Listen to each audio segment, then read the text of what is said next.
Hindi nila maintindihan yan. So I do not expect the human rights, I do not expect Obama, I do not expect the EU to understand me. Do not understand me. And if you think it is high time for you guys to withdraw your assistance, go ahead. We will not beg for it. We have a problem here trying to preserve our society. And you mess up by human rights.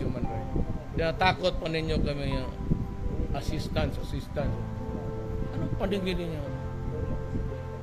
Anong paningin nyo sa amin? How do you look at us? Mendicants? Na magsige lang, hindi kami sunod-sunod kami.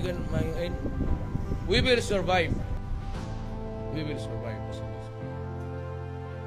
Paski magkahirap dito, we will survive. I'll be the first one to go hungry and I'll be the first one to die of hunger.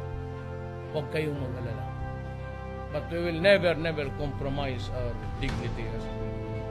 Hirap na nga, inire-rape na nga, 11-year-old, araw-araw. It's a cycle of violence for everybody. Mga bata, nire-rape, ang asawa pag-uwi.